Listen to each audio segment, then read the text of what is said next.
buenas noches, queridos amigos. Aquí de nuevo los saluda Janet Noltenius de Casa de la Cultura El Salvador.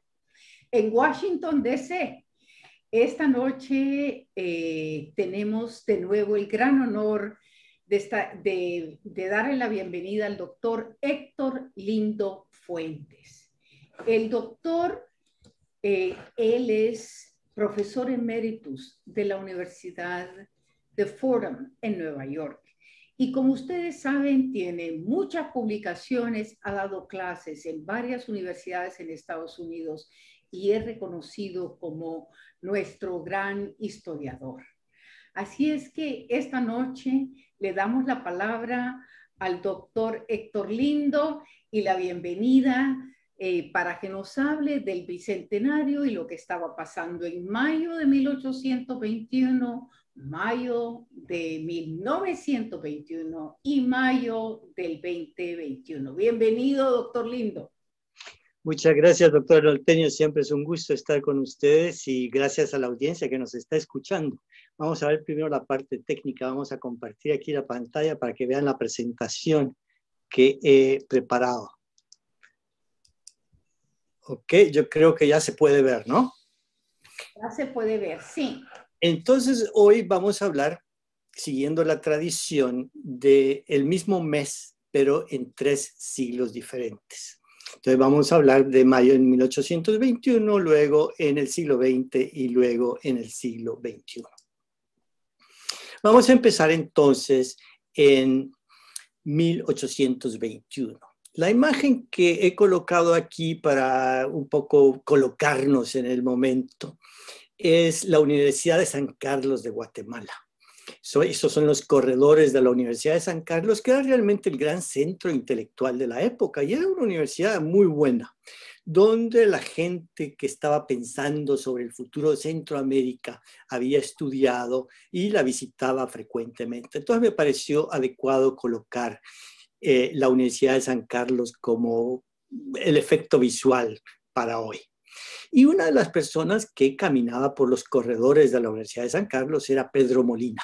Pedro Molina era un médico, es uno de los padres también de los sistemas de salud pública de Centroamérica realmente. Pero al acercarse a las fechas de la independencia, él se interesó en la política y comenzó a publicar un periódico que se llamaba El Editor Constitucional, que ya lo hemos mencionado. Vamos a ver el tipo de cosas que él ponía en El Editor Constitucional. Él seleccionaba publicaciones que venían de España para colocarlas en el editor, pues no tenía muchos periodistas, eran otros tiempos.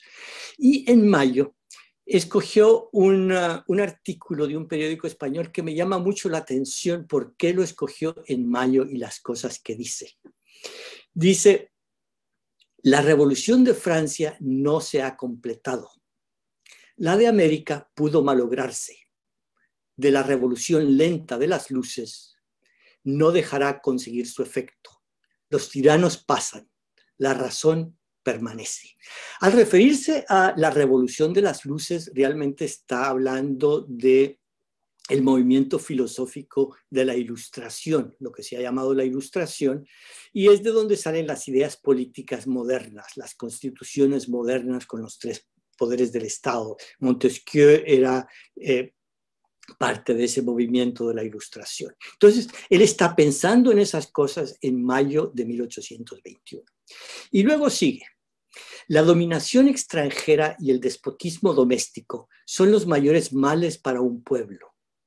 El mejor de todos los gobiernos es aquel donde están mejor equilibrados los 3 poderes de la soberanía. Nuevamente está pensando en los 3 poderes de la soberanía. Ahora, ¿por qué está pensando en eso?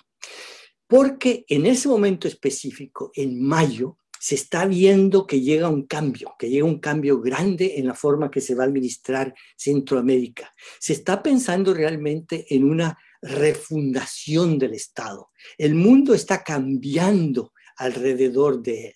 Entonces, en esa visión de futuro, en esa refundación del Estado centroamericano, él empieza a poner un énfasis en los tres poderes del Estado que se equilibran el uno al otro, como decía Montesquieu, el poder ejecutivo, el poder legislativo y el poder judicial. Ahora, ¿por qué se convierte en urgente este tema? ¿Por qué pensadores como él, estos intelectuales de la Universidad de San Carlos, están pensando en estos temas? Bueno, porque hay cambios geopolíticos en las Américas. Entonces pasemos a este tema de los cambios geopolíticos que está discutiendo Pedro Molina en los corredores de la Universidad de San Carlos. Como ustedes saben, la geopolítica es aquella que relaciona la posición geográfica de los países con la política, los fenómenos geográficos con los fenómenos políticos. Y la geopolítica de principios del siglo XIX, alrededor de 1821, está cambiando muy rápidamente. En el mapa que les muestro a la izquierda está el Imperio Español, el imperio que ha forjado España en los últimos 300 años y que va, como ven ustedes, desde Chile hasta el norte de California y aún más allá. Las únicas partes de las Américas que no están cubiertas por el Imperio Español, que es el color rojo, son Brasil y las zonas que controlaba el Imperio Británico. Entonces, lo que ahora llamamos Latinoamérica, de hecho Latinoamérica es una palabra que se inventó a mediados del siglo XIX, no se aplica en esta época. El Imperio Español era extensísimo. Pero en 1821 esto está cambiando rápidamente. Hay guerras de independencia al sur de Centroamérica, al norte de Centroamérica. Lo que era el gran imperio español se está desmoronando rápidamente. Y los centroamericanos tienen que pensar qué viene después, porque se van a quedar solos. México está a punto de la independencia. Aquí tienen ustedes las fechas. México la independencia en 1821, Perú 1821, Chile ya lo tenía desde 1818. Es un mundo que está cambiando muy rápidamente. Entonces hay que pensar en el futuro. Y es por eso que está pensando en estos términos geopolíticos y en el futuro, en la refundación del Estado en Centroamérica. Y en esa visión del futuro está pensando en los tres poderes del Estado. Entonces tenemos que, para terminar la sección de mayo de 1821, hay un par de pequeñas conclusiones. Primero es que hay cambios geopolíticos. Tenemos que reaccionar, dicen en los corredores de la Universidad de San Carlos. Y dicen que hay que pensar en el estado del futuro, hay que pensar en las instituciones de gobierno, porque se va a refundar el Estado, la forma en que se va a gobernar Centroamérica. Veamos entonces esto, cómo se va a reproducir en 1921. ¿Qué ecos hay de esto en 1921? Aquí les muestro una imagen de San Salvador en los años 20. De hecho, leyendo este cartel al revés, que dice La Condesa Tatuada, es el título de una película que estaban dando ahí en el Teatro Colón, y descubrí que esto tiene que haber sido de 1925, o sea que les estoy fallando un poquito con la fecha de la foto, pero me pareció interesante. En todo caso, estamos yendo a El Salvador de 1921. ¿Y por qué se está pensando entonces en la refundación del Estado en El Salvador en 1921? Veamos un artículo en la prensa del 10 de mayo del 21. Y miren de qué está hablando.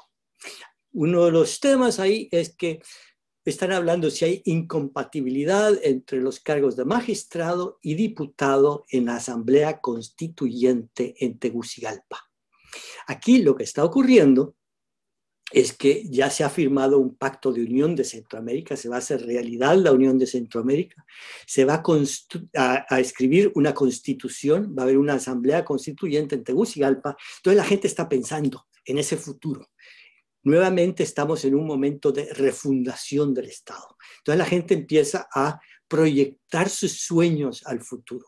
Así como Pedro Molina está proyectando sus sueños de tres poderes del Estado que se equilibren, hay otros en El Salvador que están pensando cómo tener alguna influencia en la Constitución. Y entre ellos tenemos un señor que se llamaba José Mejía. Aquí tenemos que en este diario El Salvador, le escribe una carta José Mejía a Alberto Masferrer. Escoge a Alberto Masferrer porque Masferrer ha sido nombrado diputado en la Asamblea Constituyente. Y José Mejía era un obrero que ya había tenido contacto con Masferrer, ya se conocían, y quería influirlo, quería que los sueños de los obreros fueran a reflejarse en la nueva Constitución, y el vehículo para hacer esto iba a ser el diputado Alberto Masferrer, que iba a ir camino a Tegucigalpa. Entonces los obreros se reunieron. Aquí tengo una noticia de una reunión de obreros que van a hacer un listado de cosas que ellos quisieran ver en la nueva Constitución. Ellos quieren derecho a la organización, representación en la legislatura de la nueva República Federal que van a hacer, el día de 8 horas, es algo que no tenían, descanso los domingos, cosas que ahora nos parecen muy normales, pero en aquella época era un sueño. Regulación de alquileres de vivienda y de tierra, escuelas para sus niños. Entonces, así como Pedro Molina quería ver sus sueños en un nuevo estado, los obreros también tenían sus sueños para cuando la Federación Centroamericana fuera una realidad y tuviera una constitución. Y no solo los obreros, también tenemos a las mujeres. Aquí tenemos un artículo sobre el sufragio femenino en Centroamérica. Mujeres como Prudencia Ayala hablaban sobre este tema, que querían ver que la Constitución de la República Federal incluyera el derecho al voto a las mujeres. Y este artículo lo firma una mujer que se llamaba Olimpia, que es uno de mis personajes favoritos y que es muy ignorado. Olimpia es una señora que se llamaba Victoria Magaña de Fortín, que desde principios del siglo XX había estado abogando por la participación de la mujer en la política y por el derecho al voto y por la educación de la mujer. Y fue una mujer muy luchadora, por años y años escribía sobre el tema y aprovechaba su posición social, que era muy alta, era Magaña de Fortín. De hecho, es la antepasada de los Fortín Magaña, una familia prestigiosa en El Salvador. Entonces, las mujeres también, ante esa refundación del Estado, querían proyectar sus sueños. Era un momento para ellas importante. Asimismo, el ejército, los soldados querían ver sus ideas en la nueva Constitución. El general Calderón también era diputado en la Constituyente y se decidió escribir un librito reflexionando sobre qué papel debería tener un ejército en el futuro. Me encontré una foto aquí del general, yo creo que les puede interesar. Vamos a ver si... que se ve aquí como pues un hombre joven con las botas muy bien lustradas. Seguramente en aquella época los soldaditos le ilustraban las botas. En todo caso, tenemos este momento de refundación. Pero a la par que hay este movimiento unionista que quiere una Centroamérica con mejores condiciones para los obreros, con mejores condiciones para las mujeres y más democrática, y así lo decían, no querían que siguiera habiendo caudillos. Pero al mismo tiempo hay otro fenómeno que está surgiendo, que es un fenómeno nuevo, que es el fenómeno del partido único. Entonces, vamos a hablar sobre este proyecto del partido único, que era el proyecto de Alfonso Quiñones Molina. Aquí sale una noticia del 30 de mayo de 1921. Una pequeña noticia que parece poco importante, pero es muy importante. El Comité Central del Partido Nacional Democrático se ha reunido. Ahora, el Partido Nacional Democrático era el instrumento político del doctor Quiñones. Él era médico, era Alfonso Quiñones Molina. Pero un médico sumamente ambicioso, que además era parte de la familia gobernante. Su cuñado Carlos Meléndez había sido presidente y en este momento Jorge Meléndez, su otro cuñado, era presidente. Pero Quiñones había empezado su carrera como alcalde en la época de Manuel Enrique Araujo. Es decir, un alcalde ambicioso que empieza a construir su maquinaria de poder. Y él quizá es el pionero de la idea de partido único en El Salvador. Él aprovechaba cualquier ocasión para hacer sentir su poder. El embajador de Estados Unidos, un señor que se llamaba Montgomery Schuyler, decía que realmente el poder tras el trono y el hombre más poderoso de El Salvador era Alfonso Quiñones. Y él le demostraba a su cuñado que él era más poderoso. Cuando se murió Carlos Meléndez, durante los funerales, asistió toda una comitiva de personajes, entre los que se encontraban grupos como el Partido Nacional Democrático de San Miguel, el Comité Quiñonista San Martín, el Club Quiñonista Molina, grupos quiñonistas y grupos del Partido Nacional Democrático. Él lo que está haciendo es demostrándole a su cuñado Jorge Meléndez quién es el que controla la maquinaria del poder, porque Jorge Meléndez era bastante débil como gobernante. Además había llegado un poco por casualidad, el que realmente quería el poder era Alfonso Quiñones. Y él empieza a fundar sus propios periódicos, a promoverse a sí mismo, y tenía fondos para hacerlo porque utilizaba los fondos del Estado para todas sus campañas. Pero aquí ven ustedes que él se inventa un periódico que le pone Opinión Obrera para que pareciera que tiene el apoyo del pueblo y destaca al gran ciudadano Alfonso Quiñones Molina. Luego, por fin, llegó a la presidencia, apoyado ¿por quién? Por el Partido Nacional Democrático. Ser miembro del Partido Nacional Democrático abría las puertas para tener empleo en el gobierno, para poder contar con las ventajas que se tiene de estar vinculado al poder.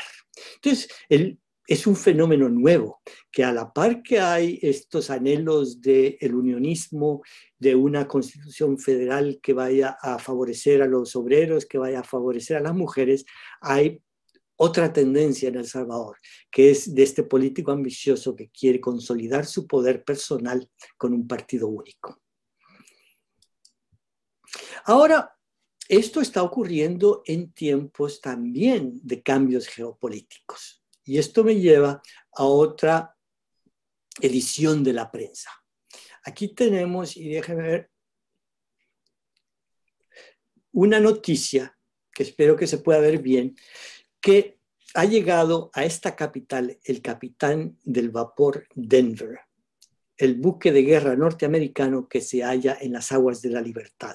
Como ven, era un buque impresionante.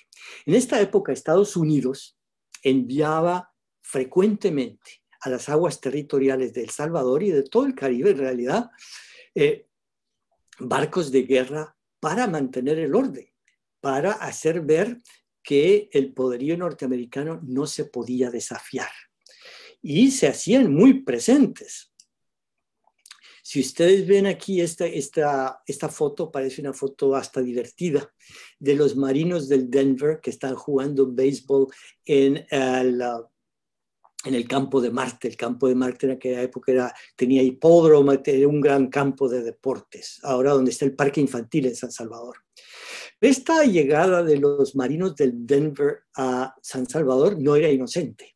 Cada vez que llegaba uno de estos barcos de guerra de Estados Unidos a El Salvador, llegaban en grupos de 50 los marinos y llegaban con el comandante, se paseaban por todo San Salvador, el presidente de la República se paseaba con ellos porque llegaban realmente a darle su apoyo al presidente de El Salvador para que se mantuviera en el poder porque tenía muchísima oposición.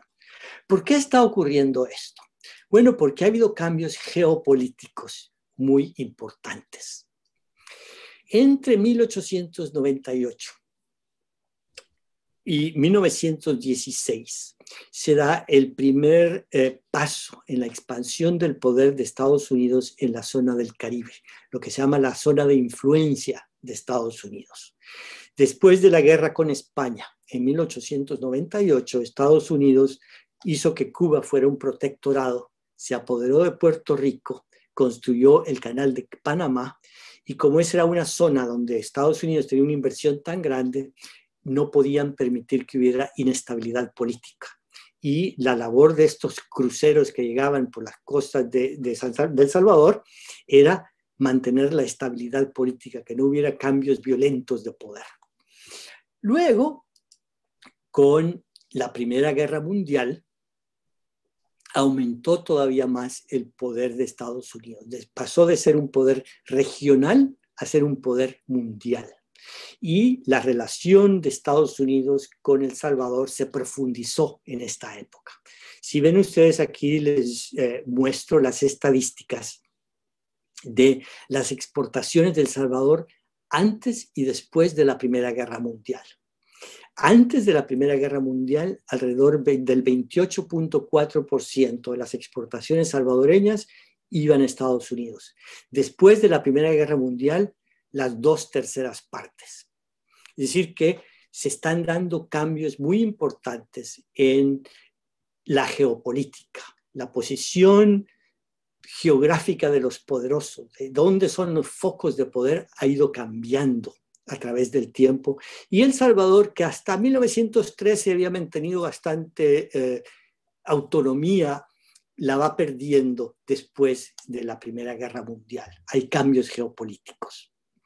Entonces, como conclusión para el mes de mayo de 1921, tenemos primero que hay gente que piensa que es posible una refundación del Estado. Están pensando que la República Federal va a tener éxito, que va a haber una constitución que proteja a obreros y a mujeres. Y, por otro lado, hay una fuerza opuesta, que es la de políticos ambiciosos que quieren consolidar su poder con partidos únicos, que terminaron venciendo porque el proyecto de la federación fracasó y tuvo éxito el proyecto de Alfonso Quiñones, que llegó a la presidencia y ejerció muchísimo poder en su momento. Y la tercera conclusión que tenemos para mayo de 1921 es que los cambios geopolíticos, los cambios de los ejes de poder en el mundo tienen un impacto importante en El Salvador. Con esto podemos pasar ahora al siglo XXI, el siglo en el que estamos. Y aquí la imagen de San Salvador que les he puesto es una imagen que todavía no existe, que tiene un poco que ver con los sueños de alguna gente. Este es el proyecto de la Biblioteca Nacional que van a financiar los chinos en El Salvador, y está ahí en la Plaza Barrios. Se ve un poquito las torrecitas de la catedral y a la derecha se ve el Palacio Nacional, la Plaza Barrios, pero a los chinos se les olvidó poner la estatua de Gerardo Barrios, o quizá la piensan quitar de ahí. En todo caso, estamos viendo una idea nueva de fundación del Estado. ¿Y por qué estoy diciendo esto? Porque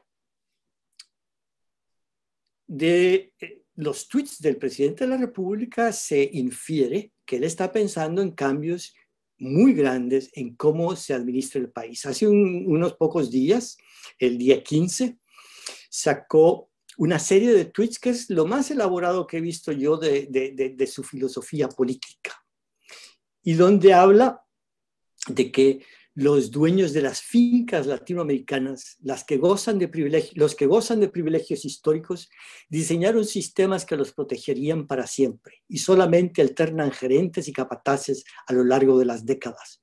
Por eso nada cambia nunca. Por eso cada elección termina en decepción. Él está planteando realmente en que va a limpiar la casa, y así lo dice aquí. Cualquier pueblo que aspire a cambiar, que sueñe con salir del subdesarrollo, que quiera una mejor calidad de vida, deberá limpiar su casa y derrotar al sistema impuesto y protegido, celoso por todos los poderes fácticos. Es decir, está hablando realmente de una refundación, de limpiar la casa, de sacar al establishment, que le llama él, de todas las posiciones de poder y sustituirlas. Les podría seguir leyendo más tweets en este sentido, pero creo que vale la pena subrayar el que él ha puesto como el tweet fijo en su cuenta de Twitter, que dice: por primera vez en 200 años, el establishment salvadoreño está totalmente derrotado. Es decir, que su interpretación del bicentenario es una refundación. Y esta refundación quiere decir limpiar la casa. Esta refundación quiere decir superar al establishment que ha existido. Esto es lo más elaborado que yo he visto de su ideología, pero realmente no tengo muy claro qué tipo de ideología política pueda tener. Pero una cosa sí queda claro, que él considera que su principal aliado en este proyecto es el ejército. En cada ocasión importante, él aparece rodeado de gente armada y él ha hecho todo lo posible por proteger al ejército de cualquier tipo de amenaza, sobre todo de poder judicial. Entonces, sí creo yo que se puede hablar de que por lo menos hay un proyecto, se está hablando de refundación y que se están tratando de proyectar ciertas ideas sobre cómo se va a refundar El Salvador. Y lo más claro que hay hasta el momento es un deseo de limpiar la casa, como dicen, y sacar del escenario a los poderes tradicionales de El Salvador. Pero poderes tradicionales es prácticamente todo mundo que no sean sus seguidores más directos. También hay un proyecto de partido único. Ciertamente todavía existen otros partidos, pero el nivel de control que ha logrado en la Asamblea es el equivalente a un partido único porque pueden votar cualquier cosa por decisión. Además, los diputados se mueven totalmente al unísono. Y el primer paso que dio la Asamblea el 1 de mayo, este mes de mayo, fue destituir a la Sala de lo Constitucional. Esta es una noticia en el país, que es totalmente lo contrario de lo que quería Pedro Molina. Pedro Molina lo que quería era esa separación de poderes, quería ver esos ideales de la ilustración plasmados en un proyecto político ilustrado. Lo primero que hace la Asamblea con este poder de partido único de facto es romper ese equilibrio de los poderes del Estado. La Asamblea la controla el presidente, él dice qué es lo que votan y cada uno simplemente sigue instrucciones, y lo primero que hacen es destituir a la Sala de lo Constitucional, el equilibrio que puede venir del Poder Judicial. Y otro aspecto del Poder Judicial que venía de los acuerdos de paz es la institución de la Fiscalía General, que tenía autonomía del Poder Ejecutivo, que también va a ser destituido. Ahora, esto se va a encontrar con una reacción muy fuerte de la sociedad civil. La sociedad civil de izquierdas y de derechas, desde FUSADES hasta FUNDE, hasta Cristosal, grupos de centro, grupos de izquierda, grupos de derecha, protestaron porque ellos habían apostado al contenido de los acuerdos de paz, aunque pues no se puede negar que los partidos no aprovecharon la oportunidad que dieron los acuerdos de paz para consolidar las instituciones, pero hubo mucha indignación de parte de la sociedad civil en El Salvador contra estas decisiones. También ha habido mucha indignación de parte de la comunidad internacional. Aquí les doy 2 ejemplos de los Estados Unidos. Uno es un comunicado de Patrick Leahy, que es el senador de Vermont, que es muy importante en asuntos de relaciones exteriores, que se pronuncia preocupado por la crisis constitucional en El Salvador. Y la segunda reacción, que está directamente vinculada a la crisis constitucional, es la lista de personas acusadas de corrupción que preparó el Departamento de Estado y que desclasificó Norma Torres, que ha sido una de las congresistas más abiertas en denunciar esta situación. Pero la respuesta del presidente Bukele es: si alguien cree que el combate a la corrupción tiene tan siquiera un ápice que ver con esto, o es increíblemente tonto o pretende que los demás lo sean. Esto no es combate a la corrupción, esto es geopolítica. Él lo que está diciendo es que estas reacciones de los Estados Unidos y de la Unión Europea no tienen que ver con pretendidos actos de corrupción, sino que tienen que ver con sus cálculos geopolíticos que son diferentes de los que les hubiera gustado ver. Y con esto se refiere más que todo a sus nuevas relaciones, sus nuevos amigos. Hay una noticia aquí de Reuters que vincula el problema de la corrupción con el problema de ratificar los pactos de cooperación con la China. Y esta otra foto pues muestra la visita del presidente Bukele a la China, en que fue recibido con bombos y platillos por el régimen chino, que sabe hacer esas cosas muy bien. Pues con niños con banderitas, con niños con flores, alfombras rojas que le gustan tanto al presidente Bukele. Entonces, el presidente Bukele ha decidido apostarle a la China. Y es aquí donde viene el edificio de la nueva Biblioteca Nacional. A mí como historiador no deja de preocuparme el simbolismo de esto. Tanto la Biblioteca Nacional como el Archivo Nacional, que también va a estar en este edificio, son realmente los depositarios de nuestra memoria histórica. Y nuestra memoria histórica va a estar depositada en una estructura arquitectónica que no tiene nada que ver con El Salvador, que parece que acaba de aterrizar de Marte, que no está ni visualmente conectada con el Palacio Nacional o con la Catedral, y van a transformar totalmente la Plaza Barrios, que es una plaza sumamente histórica.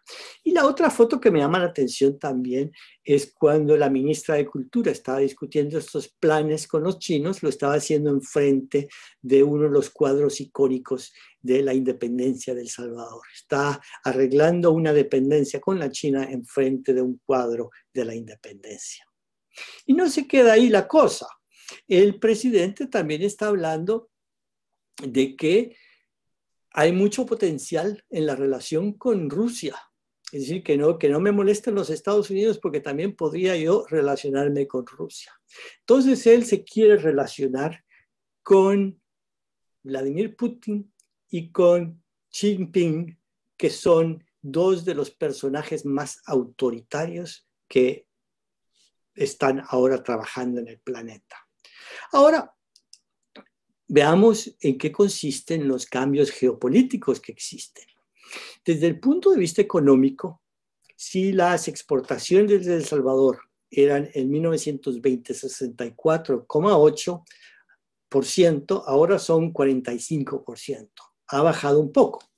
Pero la relación de El Salvador con Estados Unidos es mucho más compleja ahora de lo que era en 1921.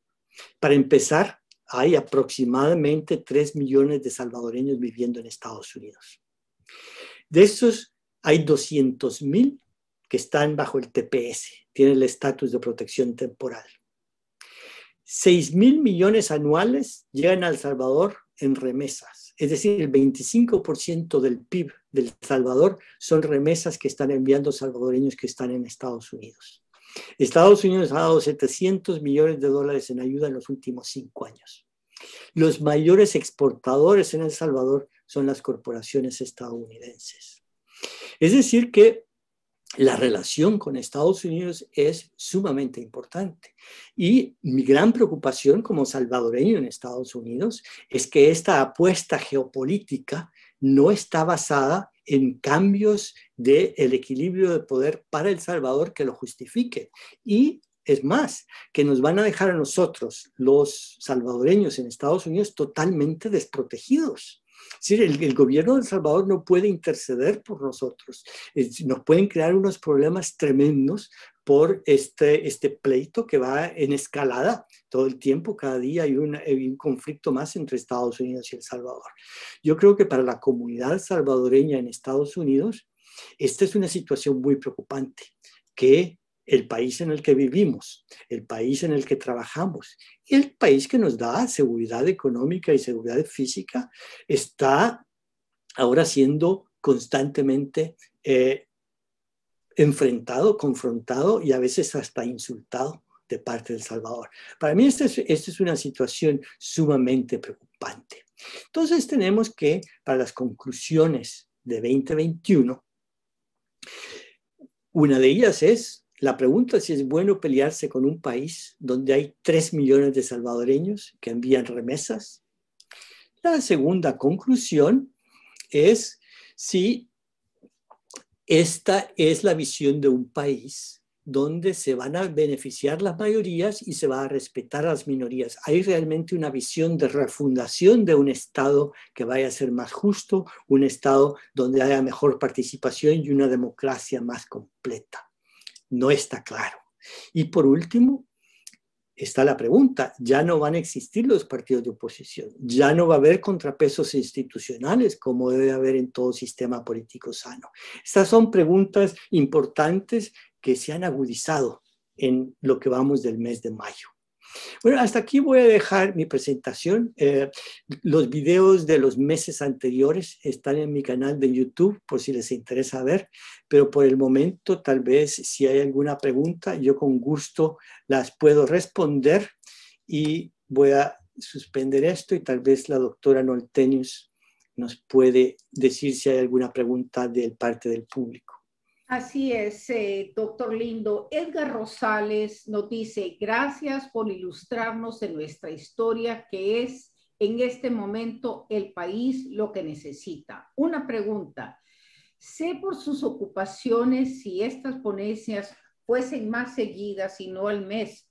Sugerencia mía. Y de nuevo, doctor Lindo, infinitas gracias. Así es que no pudieran ser más a menudo estas ponencias. Pues miren, muy interesante la pregunta. Pues la verdad que este proyecto lo concebimos así, ¿no? Mes a mes. Tal vez más adelante, pues yo trabajo muchos temas, pero hay otros temas también en mi canal de YouTube. Tengo, por ejemplo, parte de mi trabajo sobre el papel político de la mujer. Adelantos de un artículo que ya va a salir próximamente están en mi canal de YouTube. También tengo una discusión de los mitos que hay alrededor del gobierno del general Martínez, que se ha visto de una forma tan mistificada y tan errónea realmente. Hay unas percepciones tan erróneas y muy dañinamente erróneas además. Entonces, aunque no esté todos los meses, sí me puede encontrar en YouTube. Pero muchas gracias por los comentarios. Me halaga muchísimo realmente que alguien me escuche. Bueno, mire, Anaínti Marroquín Zamora nos está diciendo, buenas tardes, doctor Lindo. Yo leí hace poco que un gran número de países latinoamericanos no estaban preparados ni para ser naciones ni para tener un gobierno que sepa verdaderamente gobernar. Y lo señalaban especialmente para los países centroamericanos. ¿Podría comentar un poco sobre esto? Porque este tuit que usted cita me parece que se hace eco a una explicación muy común entre los ciudadanos de nuestro país. Bueno, sí le voy a decir que nuestras élites han cometido muchos errores, pero no tienen por qué hacerlo. Y es por eso que hay que aprender historia y hay que pensar en cuáles son nuestras verdaderas metas. Países como Uruguay, países como Costa Rica han definido sus metas de forma diferente, han consolidado sistemas democráticos, luchan por eso, están orgullosos de sus sistemas políticos. Nosotros nunca hemos estado orgullosos de nuestro sistema político. Podríamos haber estado orgullosos de los acuerdos de paz y podríamos haberlos consolidado. Y sin embargo, hubo miembros de nuestras élites que lo aprovecharon como piñata. Yo ahí sí estoy de acuerdo que hay mucha gente que criticar, pero que alguien no respete las reglas del juego no quiere decir que hay que tirar el juego por la ventana y matar al árbitro. De lo que se trata es de que todo el mundo cumpla las reglas del juego. Que venga otra persona, tire el juego por la ventana y le pierda respeto a todas las reglas, eso no va a solucionar nada. Lo que va a solucionar es que todos nosotros nos pongamos de acuerdo. Si vamos a tener una democracia, respetemos las reglas del juego, respetemos las instituciones democráticas y respetemos también a los votantes, al público. Creamos realmente en la humanidad de todos los salvadoreños y que todos merecen la atención y todos merecen ser escuchados. Yo creo que sí, hay serios problemas y por eso es que necesitamos reflexionar muy bien, pero la solución del problema no es tirar por la ventana las instituciones que nos podrían haber ayudado. Y hay ciertas cosas que sí han funcionado. Por ejemplo, la prensa. Si sabemos de toda esa corrupción es porque ha habido una prensa libre. Y a mí me parece muy triste que una de los blancos de las acusaciones del partido de gobierno sea la prensa. Doctor Lindo, aquí Vladimir Monge dice, y esto es con relación a cuando estábamos hablando del ejército, dice, qué bueno que el presidente piense así. El ejército es una institución del Estado. Solamente la oligarquía lo ha utilizado en el pasado y lo ha hecho solamente para masacrar al pueblo. El papel del ejército es un tema muy interesante que lo discutía además el general Calderón cuando escribía sus propuestas para la Constitución de 1921. En 1921 el ejército se estaba tratando de profesionalizar y profesionalizarse pensando en proteger al país y proteger las fronteras del país. Y estaba la guardia para los problemas internos, la guardia y la policía. Pero lo que pasó es que los Estados Unidos, que no querían tener inestabilidad en Centroamérica, que habían visto que había demasiados pleitos entre los países centroamericanos, obligaron a los países centroamericanos a firmar un tratado, el Tratado de 1923, que obliga a los ejércitos a solo enfrentarse al enemigo interno. Eso creó una distorsión tremenda del papel que debe tener un ejército en una sociedad y creo que muy dañina. Bueno, también aquí hay otro comentario, dice, si seguirán existiendo los partidos políticos es una decisión de la población que vota bajo las mismas reglas democráticas existentes. ¿Por qué nos asustamos cuando la voluntad del votante es respetada? Ahí tiene razón que hay que respetar la voluntad del votante, pero el votante no votó por destruir las instituciones democráticas. Una cosa es votar por un partido dentro de ciertas reglas del juego y otra cosa es que ese partido, una vez está electo, simplemente destruya las reglas del juego. Eso no es por eso que votó la gente. La gente porque quiere un cambio y tiene toda la razón.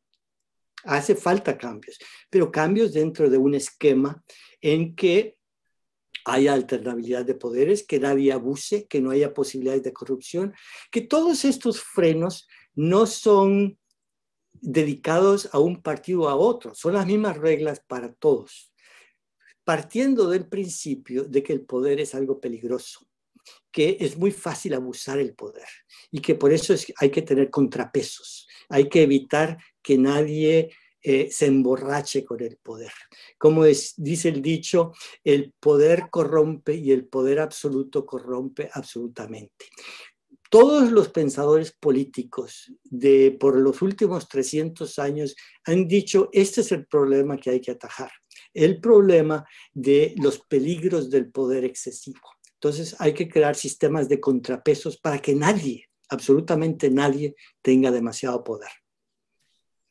Aquí Miguel Ángel Chinchilla Maya pregunta, ¿qué opinión tienes sobre la actitud morazánica que Bukele ha adoptado en los últimos meses, sobre todo en Honduras? ¿Será solo por publicidad en el Bicentenario? Francamente no lo entiendo. Me parece ya sea megalomanía o un acto peligroso de pelearse con los vecinos.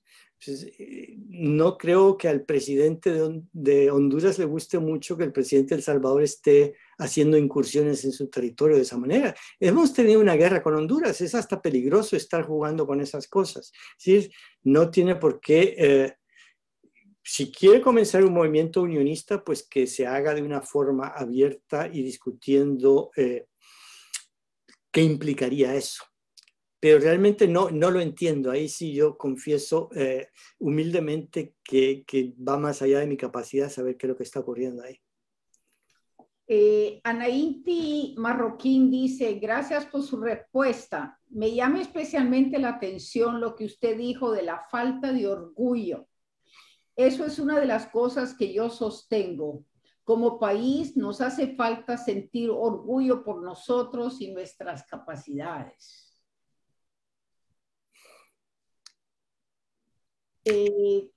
Sí, es decir, Oscar Valdés dice, adiós al liberalismo.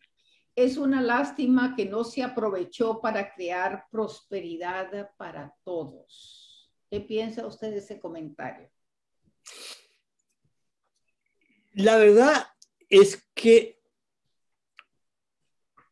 hay un problema básico en El Salvador que se aplica a cualquier tipo de política dirigida a la población, que la élite salvadoreña no comprende que todos somos iguales, no escucha los problemas de las mayorías. Pueden ser personas hasta de buenas intenciones, pero que saben tan poco de los problemas de la mayoría que en un sistema liberal o un sistema de economía mixta siempre parten del mismo principio, que hay gente superior, mejor educada, que tiene derecho a decirle a la demás gente qué hacer y que no les pregunten nada. O sea, hay una falta de interés en que la gente participe, una falta de interés en escuchar la problemática de la demás gente. Yo creo que muchos de nuestros problemas vienen de ahí.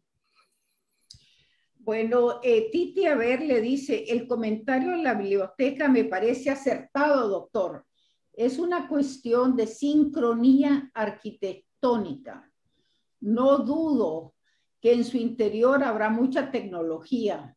Ojalá, pero el diseño arruina totalmente el diseño histórico de la plaza. Sí, yo creo que los arquitectos deberían de reaccionar fuertemente a lo que ha ocurrido ahí, porque además no creo que hayan preguntado a un solo arquitecto en El Salvador que convendría tener ahí. Hay otro problema más que para mí es importante, que esos fondos no se están dedicando a tener una biblioteca rica que dé grandes servicios a la población. No se están dedicando a digitalizar los acervos del archivo, a mejorar las condiciones en que se guardan los papeles, a entrenar al personal para dar mejor servicio. Es un edificio, pero lo que realmente es una biblioteca son los libros. Lo que realmente es un archivo son los papeles y que están al servicio del público. Y ahí no he visto yo que nadie diga nada, a no ser que lleguen expertos chinos a comprarnos libros. Bueno, aquí también alguien está comentando sobre la relación con Honduras. Dice Oscar Valdés, Honduras no tiene acceso a vacunas chinas por mantener sus relaciones con Taiwán. Entonces, el hecho de que que estemos compartiendo vacunas chinas puede causar problemas a largo plazo, doctor Lindo, en términos de nuestras relaciones con Honduras. Sí, no sabía yo eso que dice Oscar, pero sí, le agradezco la información. Quería nada más comentar que hay varias gentes en línea. José Wilfredo Hernández Chacón, Sergio Alberto Chávez y 5 otras personas. Leida Trujillo, Pedro Alfonso Monterrosa, Sonia Aspun, Ivonne María Besiana Lindo, Emily García, Lisbeth Rosales, Yanira Buendía, Meredith Pamerter Leg. José Wilfredo Hernández Chacón, y luego ya hicimos el comentario de Edgar Rosales, que quiere que hagamos más presentaciones o que hagas más presentaciones. Elizabeth Aguilar también nos está viendo, Vilmelena Rivera, Yanira Buendía, Carla Chinchilla, Mauricio Alarcón nos está viendo desde el área de Washington, D.C., si no está en El Salvador. También tenemos Emily García, José Damián Rodríguez. Todos están muy contentos. Vilmelena Rivera Benadines, Héctor Quevedo, Carla Chinchilla, Ana Francis Góngora también nos está viendo. Tenemos también Edgar Rosales nos dice, esta ponencia está más que excelente y si me permite la compartiré infinidad de veces y así sacar a muchos de la ignorancia. Nos está contactando desde Ayuxtutepeque, El Salvador. Saludos. Así es que, ¿verdad que se puede compartir, doctor Lindo, en todos lados? Por supuesto. Yo las coloco siempre en mi sitio de YouTube y aprovecho de saludar un montón de amistades que están ahí. Me han venido a hacer barra. Un montón de amistades. Elizabeth de Aguilar, Teti Averle, Oscar Valdés, un montón de amistades ahí. La Ivonne Besiana. ¿Verdad? Así es que... esto con relación a lo que está pasando en términos de la sociedad civil. Dice, la sociedad civil no es electa, son grupos de intereses específicos.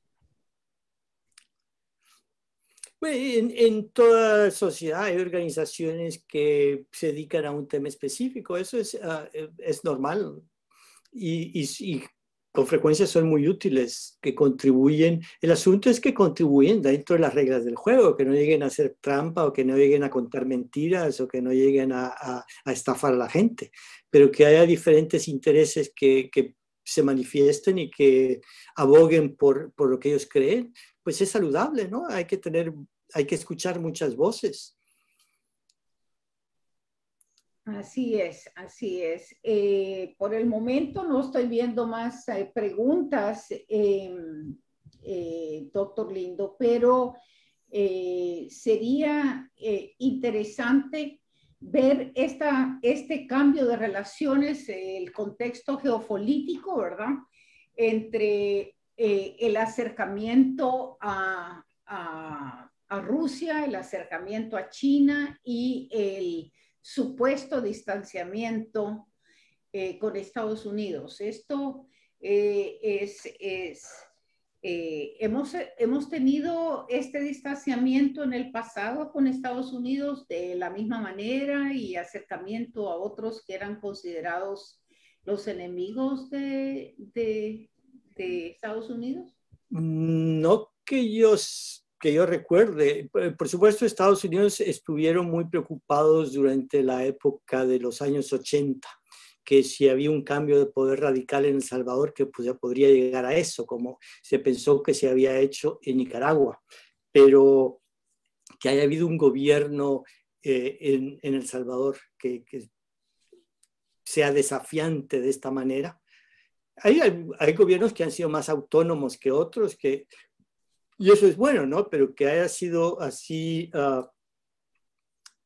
en contraposición tan abierta, no puedo citar yo ninguno. Y a mí me parece que además el caso de ahora es muy diferente, con 3 millones de salvadoreños en Estados Unidos, que eso presenta una problemática inédita. Y pues para nosotros aquí es sumamente preocupante este tipo de confrontación. A mí me pone muy nervioso que el gobierno de El Salvador no va a poder interceder por nosotros en ningún momento, por la gente que está pendiente del TPS, por la gente que pueda beneficiarse de programas migratorios, la gente que tiene problemas de visa. Si hay esta confrontación tan grande, pueden verse en problemas. El problema de las remesas se puede dificultar. Es decir, los que vamos a pagar estos platos rotos somos los que estamos acá. Bueno, Oscar Valdés nos dice que Taiwán está urgiendo a los Estados Unidos a enviar vacunas a los países latinos que todavía no lo reconocen. Miguel Ángel Chinchilla Maya dice, ¿leyó mi comentario sobre su libro en El Independiente? Sí lo leí y además puse un comentario ahí en El Independiente, le agradecí mucho que lo hubiera escrito, además una lectura muy, muy rica de la obra. Oscar Valdés dice, Taiwán puede ser un gran perdedor diplomáticamente en estos momentos. Pues sí, ese es un problema muy serio. Y de hecho, ahora está aquí de visita el presidente de Corea del Sur. Estados Unidos está prestándole bastante más atención a la problemática de esa parte del mundo. China, Taiwán, Corea, Japón, porque sí hay un cambio geopolítico. Ahora, ¿cuál es el papel que El Salvador deba jugar en ese cambio geopolítico? Es otra cosa. Oscar Valdés nos está haciendo referencia a la información que salió de USAID sobre cómo hay una redireccionalidad de los fondos de USAID que iban para el gobierno de El Salvador y ahora supuestamente van a ser entregados a ONGs. ¿Qué le parece esa situación, doctor Lindo? Lo que me parece interesante es la reacción del gobierno, que inmediatamente una diputada de Nuevas Ideas lanzó un tweet diciendo vamos a auditar a todas las ONGs. Es decir, es como una respuesta inmediata y desafiante. Es decir, es un escalamiento de esa actitud confrontativa, que eso me preocupa muy. Ricardo Mengíbar Pineda dice, efectivamente, profesor, la biblioteca y en el AGN tienen diversas necesidades que no se contemplan en esa, entre comillas, modernización. Es una lástima que este proyecto se impulse tanto a la imagen y no en las necesidades reales de estas instituciones. Bueno, Ricardo lo sabe muy bien porque él hace investigación en la biblioteca y en el AGN, o sea que él sería beneficiario de unas instituciones mejor organizadas y mejor dotadas. Dice, Oscar Valdés está preocupado, dice, a ver si no se persigue a la sociedad civil como, entre comillas, agentes extranjeros. Pues por ahí vamos. María Elena Vázquez Arévalo manda sus saludes desde Panchimalco, dice, fabulosa presentación. Carla Chinchilla pregunta, ¿qué estaría perdiendo Estados Unidos en el contexto actual? Buenas noches. Bueno, a Estados Unidos pues siempre le ha interesado tener una Centroamérica estable y su principal preocupación ahora es el tema de la inmigración y una Centroamérica muy inestable, con problemas económicos, con problemas sociales, es una Centroamérica que exporta migrantes y es el principal problema ahora de la política exterior, es uno de los lentes más importantes que ellos usan para ver las relaciones con Centroamérica. Es interesante, yo no he estado viendo las noticias en El Salvador, pero no se ha hablado mucho de políticas que logren detener la migración de salvadoreños hacia Estados Unidos. Bueno, es el tipo de cosas que se suponía que estaba en la agenda, ¿sabes? La famosa agenda del Triángulo Norte, el Fomilenio, todos estos proyectos se suponía que iban a ir en ese camino. Pero ahora que el gobierno de El Salvador y el gobierno de Estados Unidos no están platicando y que la dirección de los fondos no está clara, pues está más complicada la cosa. Bueno, doctor Lindo, pues para nosotros ha sido un verdadero placer tenerlo con nosotros esta noche. Hemos aprendido muchísimo, como siempre. Nos deja picados para el próximo mes, indudablemente, que tenemos mucho interés en el desarrollo de estas ponencias mensuales. ¿Algún otro comentario, doctor Lindo, para cerrar? Solamente quería agradecer a todos los que nos han acompañado hoy y pues a usted por dirigir esta conversación tan interesante y espero verlos el próximo mes. Bueno, muchísimas gracias a todos y los esperamos el próximo mes. No se lo pierdan y compartan esta presentación muchas veces para que otros se puedan beneficiar de esas reflexiones. Buenas noches, querido público y por supuesto, doctor Lindo, muchísimas gracias y a todos hasta la próxima. Buenas noches, doctora. Buenas noches.